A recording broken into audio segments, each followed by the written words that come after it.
I mean a pointer. Would you have it? All right. So how, is this already? Is it? Yeah, this is it. So next slide is here. Next slide is here. Okay. Okay. And then if you need to point, you can just use the mouse on the screen so they can't see it. Sure. I'm sorry. Good morning. I thank my colleague from Tanzania has elaborated on some of the issues which are bothering us.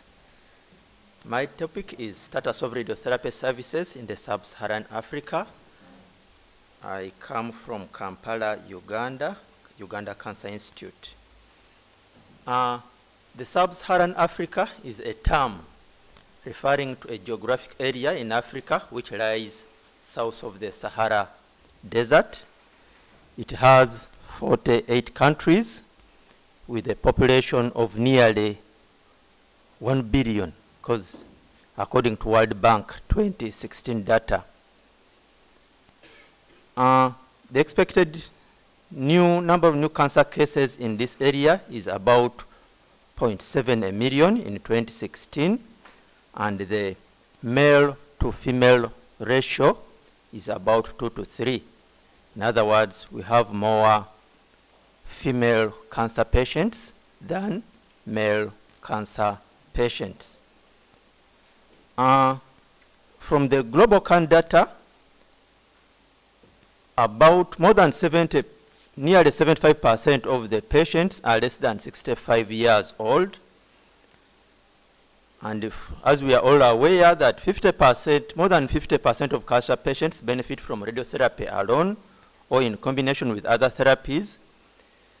So nearly 350,000 patients would require radiotherapy every year in this region. To work on this presentation, to establish the status of radiotherapy services in the sub-Saharan Africa, a survey of the therapist facilities, staffing, most common cancers, and training was conducted during the 8th AFROG conference. AFROG is a group, African Radiation Oncology Group. It's an umbrella that takes together medical physics, radiation oncologists, and RTTs in the African region. This was in Tunisia in 2016. I also reviewed the DIRAC data. This is an IA platform that registers hospitals and clinics that use radiotherapy. And we also reviewed the World Bank data to get the populations in these sub-Saharan African countries. From the survey and the DIRAC, it was established that 29 countries with a population of more than 300 millions, which is about 35%, have no radiotherapy services at all. So you can see the burden in the radiotherapy burden in this region. This table shows a summary of some of those countries where there is no radiotherapy at all. And you can see there are countries like Burkina Faso, nearly 20 millions, there are no radiotherapy. Chad, Democratic Republic of Congo with nearly 80 million. Actually, DRC at one point had a cancer center in Kinshasa. Unfortunately, it closed down about 2 years ago. Côte d'Ivoire, about 25 million. Rwanda, nearly 12 million, but good enough. They have installed, I think, I can be positive, they have installed 2 linear accelerators, but not yet operational. Mozambique, nearly 30 million, no radiotherapy. Malawi, they're in the process, but they don't have. Senegal, they had a center, but somewhere in 2016, it closed down. So a total of 339 millions have no access to radiotherapy. Facilities, it's only 19 countries out of the 48 sub-Saharan countries that have some form of radiotherapy. By some form, it means that you may find that Some cancers, some centers have either external only or internal, or sometimes not a full radiotherapy where you have external and internal. And the next slide shows populations and number of centers, equipment, and number of external beam radiotherapy machines.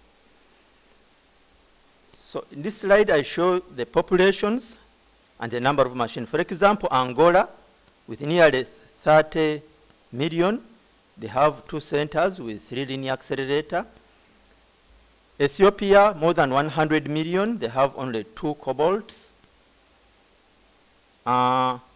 Madagascar, nearly 25. You can see Kenya, they all have big population. Nigeria, 186 populations, but the number of centers in, for example, Nigeria, at one point they had more than 6 centers, but the machines kept on bringing them problems, and some centers had closed within 5 years. By the time we computed this data, only 2 centers were functional. South Africa has the highest. They have a population of about nearly 60. They have 53 centers. Sudan, nearly 40. Tanzania, with about 55, they had 2 centers which are operational. And total population in these countries is nearly 700 million. There are about 85 centers, 28 cobalts, nearly 120 linear accelerators, and 50 brachy. To compute such that we can compare, we computed this parameter where we looked at the external beam radiotherapy machines per million people. You can see that really the ratios are really very, very low, 0.1. Apart from, let's say, Mauritius and South Africa, where the parameter, this value is about 2, and Mauritius, they have a very low population. Probably that's why they have a high value. South Africa has a value of 1.65, but all of the others are really very, very low. If we compare the same parameters in 2012 and 2017, you can see that there hasn't been really a big change. Botswana, actually, it has even decreased. If you look at Gabon, okay, it has increased a little bit here. And of course, Gabon, the population is very low. In Kenya, between 2012 and 2017, there is an increase. Yes, in Kenya, they have installed several equipments, especially in the private center from 2012. Namibia, it's increasing. Senegal, at one point, it was working, but it's non-function. Uganda, my country where I come from, at one point, we had only the brachytherapy and external had closed. Actually, it would have been also 0, but because we have a functional brachytherapy, probably. But you can see that we don't have a big change, and the overall is 0.2 in 2012 and 0.21 after a period of 5 years, which means that really there isn't a big difference as far as machine increment in the area has been achieved.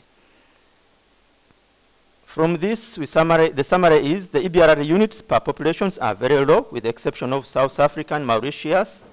There are 147 teletherapy units in the region, and 62 or 63% of these units are in South Africa alone. Mauritius has the highest machine per million population with an average of about 2.14. This is better than the global average according to the World Health Organization 2011 data. The rest of Sub-Saharan Africa has only 55 external beam radiotherapy units. The machines per million population in most Sub-Saharan African countries are much lower than those in North Africa. For example, Egypt, Morocco, and Tunisia have a value of about 0.9, and Tunisia nearly 1.6. This compares unfavorably with Europe, where the MMPs, the machine per million population is on the order of 4 to 5. The IAEA recommends recommends one external beam radiotherapy machine for every 500 new cancer cases. And in the sub-Saharan region, with an expected number of new cancer patients per year of 350,000 cancers, we need nearly 700 units. And you can see that we have a total of 147 in the region.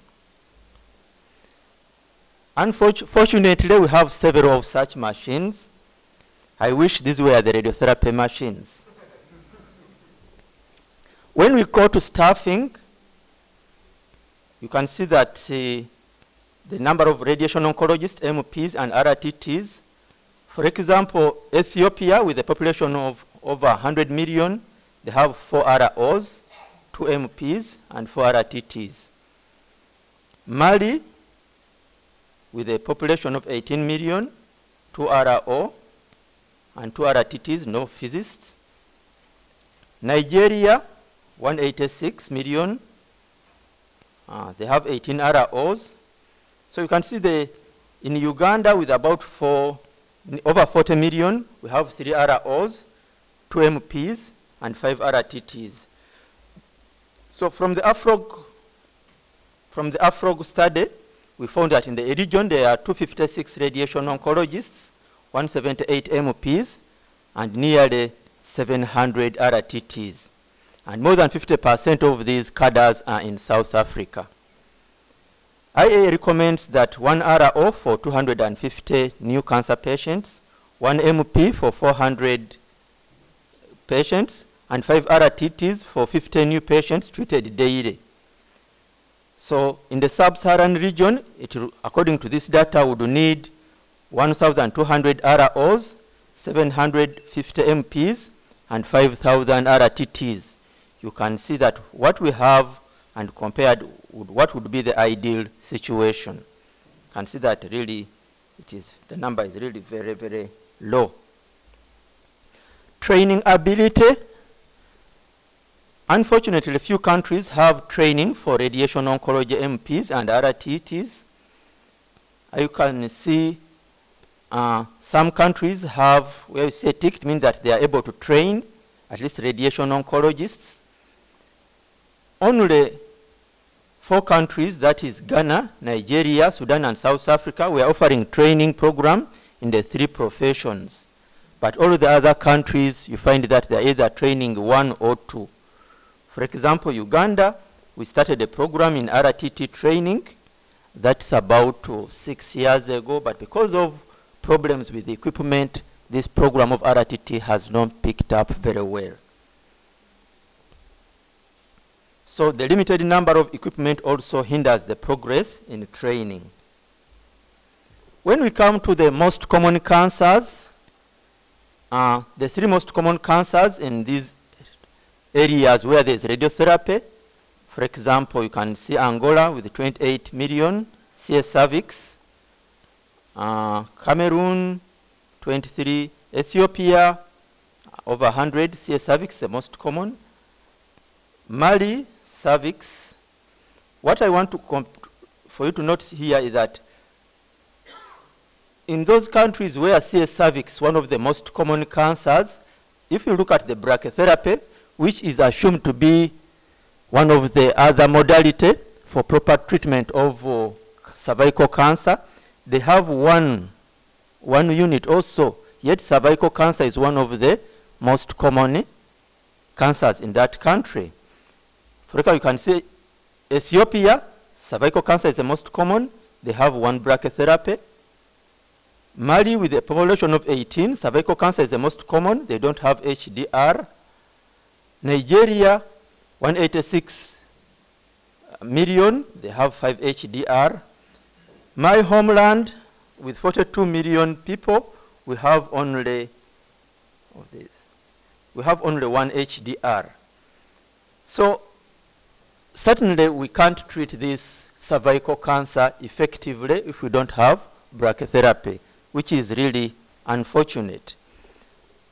And the most common cancers in the region are cervical, breast, and the prostate.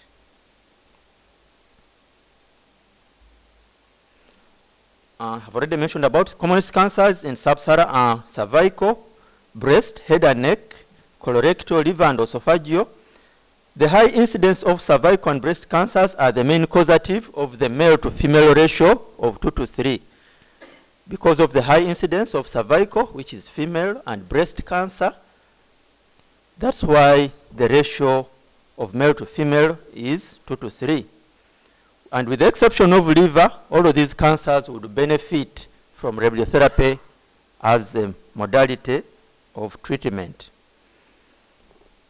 The high incidence of cervical cancer necessitates many brachytherapy units. Unfortunately, many countries have no or just single brachytherapy unit. For example, Uganda's only radiotherapy center, we treat more than 700 new cancer cases per year, and we have only one HDR. So we can't treat all of these patients effectively. In the discussion, the sub-Saharan region is faced by numerous social and economic political challenges. I'm sure my colleague who presented discussed a number of these. So this significantly influences health service delivery, radiotherapy inclusive. The radiotherapy units per populations are very low, and availability of radiotherapy services in a country doesn't mean that its population can have access. Geographical location, poor road infrastructure, finances, all of these influence accessibility. For example, DRC, unfortunately right now their radiotherapy center is down. They used to have a cancer center in Kinshasa, but areas like Goma, which are close to the borders of Uganda, they could find it shorter and easier to reach Uganda than to reach where? Kinshasa, because of the poor road network and other issues. So many of these patients in the far east of DRC could not have access to radiotherapy. On the positive side, some sub-Saharan countries, for example, Rwanda, I always mention Rwanda as an example because I know they have already installed 2 linear accelerators and they are in the process of commissioning. Niger, Malawi, Eritrea, in the process of establishing radiotherapy facilities. Others like my homeland, Uganda, we are in the process of expanding. Uganda, we are finalizing the construction of 4 teletherapy bunkers and 2 brachytherapy bunkers. The construction is about 85% complete, and the procurement of the first linear accelerator is ongoing. We hope to start the installation around January, Feb next year. Botswana, Kenya, Tanzania, Ghana, and Namibia are in process of expanding radiotherapy services. And others have enhanced training programs like Ethiopia. Right now they are training radiation oncologists. Staffing is one of the crucial. It is easy to get a machine, but using it if you don't have adequate staffing is also a big problem. I'm very sure my colleagues in Rwanda, that's one of their limiting factors, trained personnel. Right now they have the equipment, but manpower is. But if you can have training, that is very, very good. In Kenya, they have started training RTTs, which is a positive. Recommendation: sub-Saharan states have to address issues of increasing cancer burden and the role of radiotherapy in management. My colleague from Tanzania elaborated a lot more on this. There's urgent need for the establishment of radiotherapy centers widely distributed all over the region, plus training of more personnel. Late presentation problems is also a big issue. By increasing awareness as part of their national cancer control program, probably this issue will be addressed, and by the development of appropriate cancer policies. Thank you. Merci.